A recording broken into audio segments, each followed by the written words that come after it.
Assalamualaikum warahmatullahi wabarakatuh. Perkenalkan, nama saya Inggar Wahyu Tria Setiani dengan NIM H1A1230027. Saya dari kelas F, Fakultas Hukum Universitas Halu Oleo. Kali ini, saya ingin menjelaskan hasil tugas saya sebagai pemenuhan tugas ujian akhir semester mata kuliah Hukum Perikatan yang diampu oleh Bapak Asri Syarif SH.MH, yaitu Analisis Hukum Perkara Perbuatan Melawan Hukum dengan nomor putusan 576 Perdata Gugatan /2024 Pengadilan Tinggi Semarang. Berikut adalah penjelasannya. Yang pertama itu adalah posisi kasus. Posisi kasus di sini berisikan identitas para pihak yang terkait. Yang pertama adalah pihak penggugat, yaitu Rostina Cahya Dewi yang beralamat di Jalan Jaya Wijaya, Kelurahan Kadipiro, Kecamatan Banjarsari, Kota Surakarta, Provinsi Jawa Tengah. Dan yang menjadi pihak tergugat yaitu Muhammad Wasenso ST yang beralamat di Jalan Mataram Utama, Kelurahan Banyuanyar, Kecamatan Banjarsari, Kota Surakarta, Provinsi Jawa Tengah. Dalam posisi kasus tentang duduknya perkara, yaitu menerima dan mengutip keadaan-keadaan mengenai duduknya perkara, seperti yang tercantum dalam saluran resmi putusan Pengadilan Negeri Surakarta, nomor 117 Perdata Gugatan /2024 Pengadilan Tinggi Surakarta yang tertanggal 24 Oktober 2024, yang amarnya sebagai berikut dalam esensinya, yaitu menolak esensi yang diajukan oleh tergugat yang dalam pokok perkaranya yang pertama, yaitu mengabulkan gugatan penggugat untuk sebagian. Yang kedua, yaitu menyatakan secara hukum bahwa tergugat telah melakukan perbuatan melawan hukum. Yang ketiga, yaitu menghukum tergugat untuk membiayai ganti rugi material kepada penggugat sejumlah 36 juta. Dan yang keempat, yaitu menolak gugatan penggugat untuk selain atau selebihnya.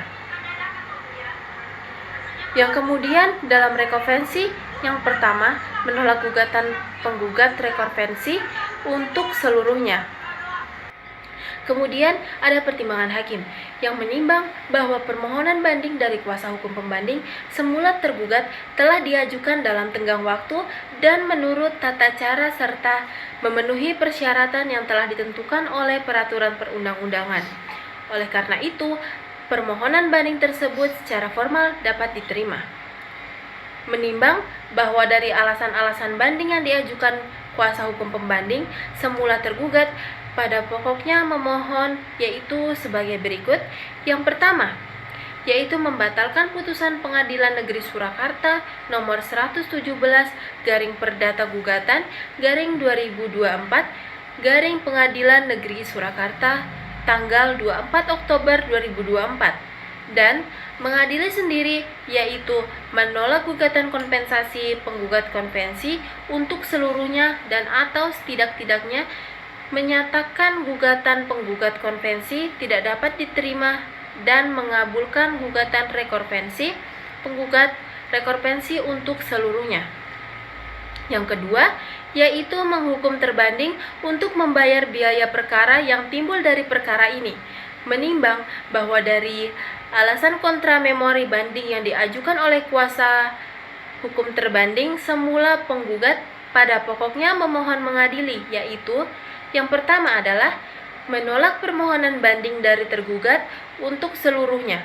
Yang kedua, membatalkan putusan Pengadilan Negeri Surakarta nomor 117 Perdata Gugatan /2024 Pengadilan Negeri Surakarta tanggal 24 Oktober 2024.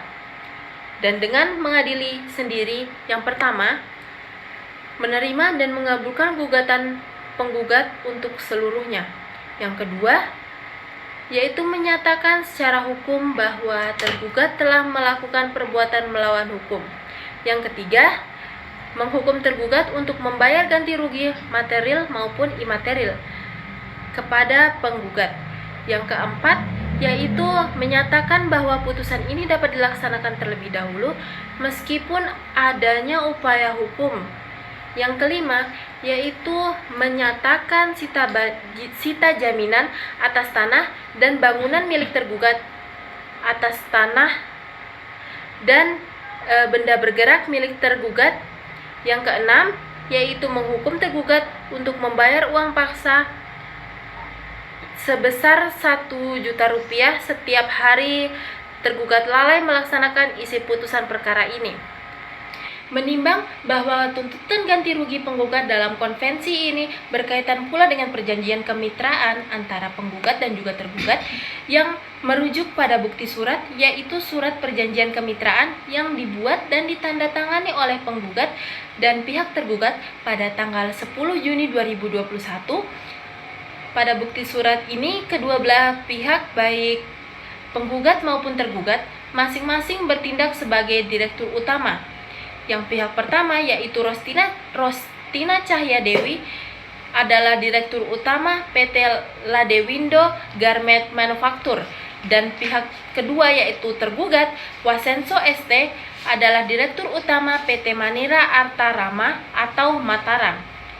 Menimbang bahwa berdasarkan bukti surat dan alamat tersebut sudah tepat dan benar jika majelis hakim pengadilan tingkat pertama, jika ganti kerugian yang ditimbulkan oleh karena perbuatan pidana tergugat dikabulkan kerugian yang nyata diderita oleh penggugat, yaitu sejumlah 36 juta yang masuk ke rekening pribadi harus dikembalikan kepada pihak penggugat. Yang terakhir yaitu analisis hukum. Putusan tersebut merupakan perkara perbuatan melawan hukum.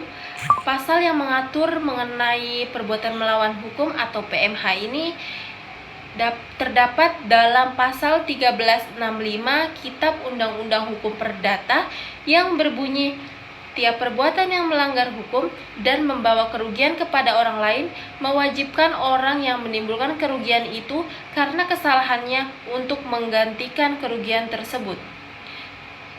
Dapat disebutkan perbuatan melawan hukum jika perbuatan tersebut memenuhi 4 unsur, yaitu yang pertama ada perbuatan, yang kedua unsur kesalahan, yang ketiga kerugian, dan yang keempat adalah hubungan sebab akibat. Pada putusan nomor 576 Perdata Gugatan _2024 Pengadilan Tinggi Semarang memenuhi unsur-unsur perbuatan melawan hukum tersebut. Sekian materi yang bisa saya sampaikan. Kurang dan lebihnya mohon dimaafkan. Wabillahi taufik wal hidayah. Wassalamualaikum warahmatullahi wabarakatuh.